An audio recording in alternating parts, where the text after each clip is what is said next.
It's an Ink and Stampede. I'm Darlene, and today's video I'm going to demonstrate how I made my little glitter stamens for the flowers that I showed you in another one of my videos.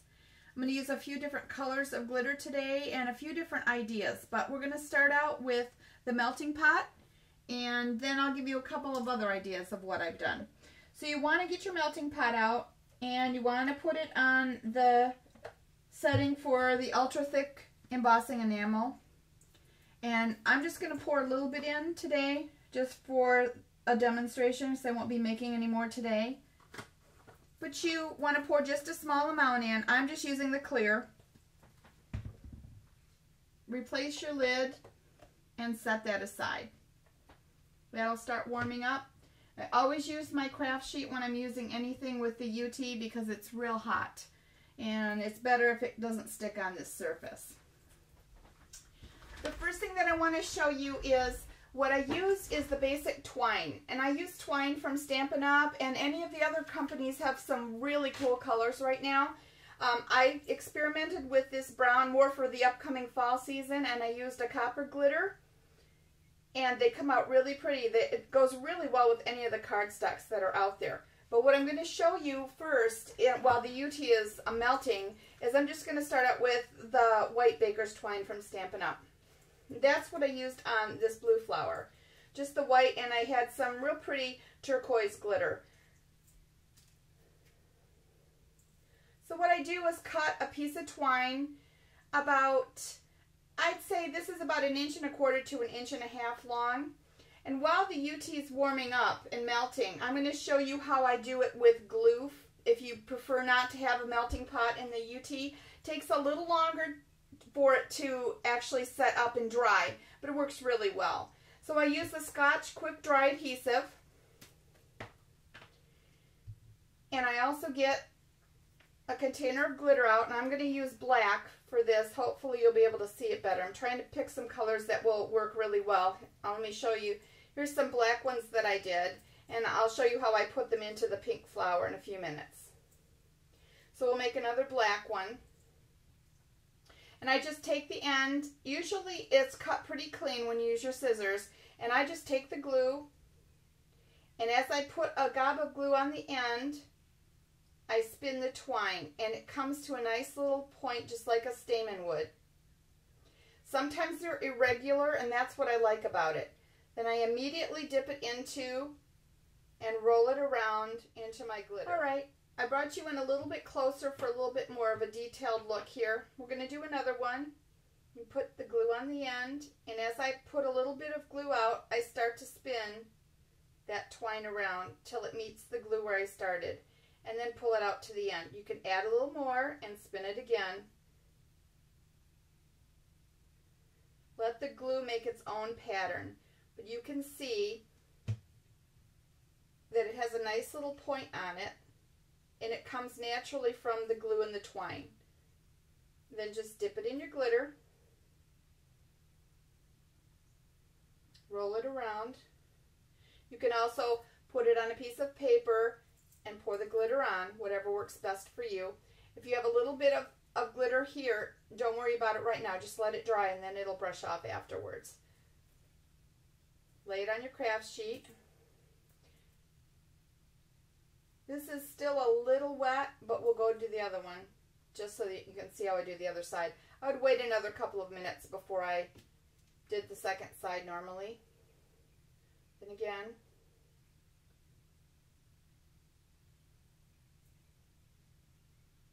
They'll all be different, and that's what's really what I really like about it, because nature's all different. And then you have the other half. Now what I've done here is I've taken a re-inker. I'm using Stampin' Up's Basic Black Classic ink for this one. I don't have any black UT, so you can always dye your clear UT colors of the ink that you have. And I just would like to say, please do not put alcohol ink in your melting pot. That is a very flammable ink, and it would be very dangerous. So make sure, check your bottles, make sure your ink is not flammable before you add it to any UT in a melting pot. And so let's get another piece of twine.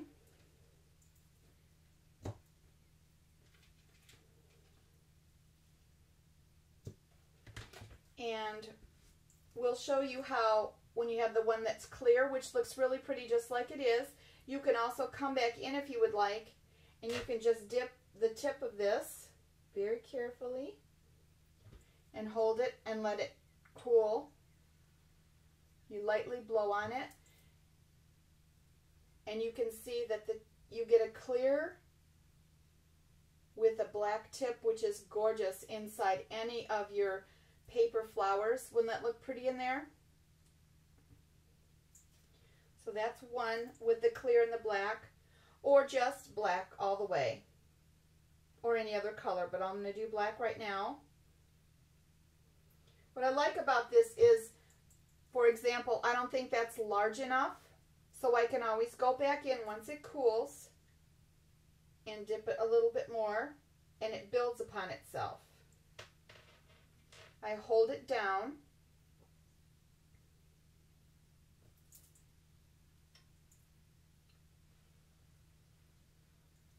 and there you go. Very pretty. Already cool.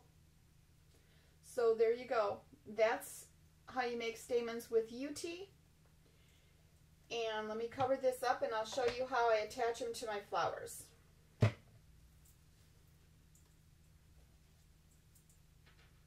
all this out of the way.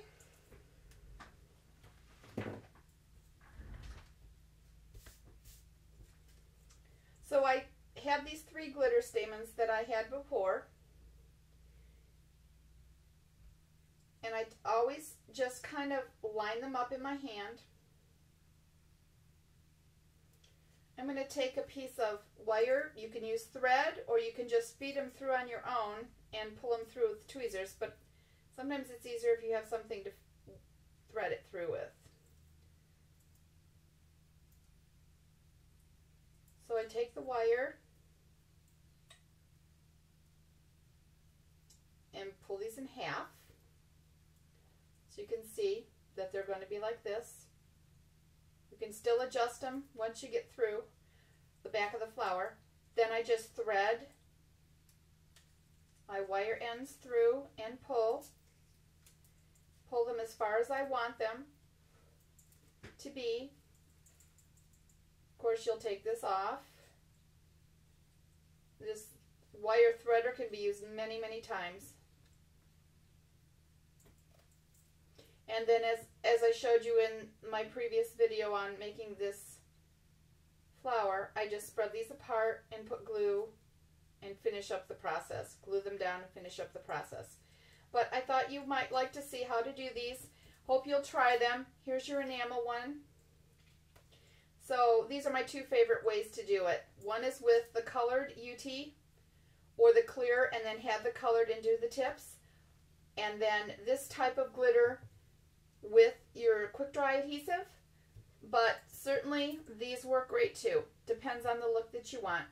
So thank you so much for stopping by, and I'll be back with some more ideas.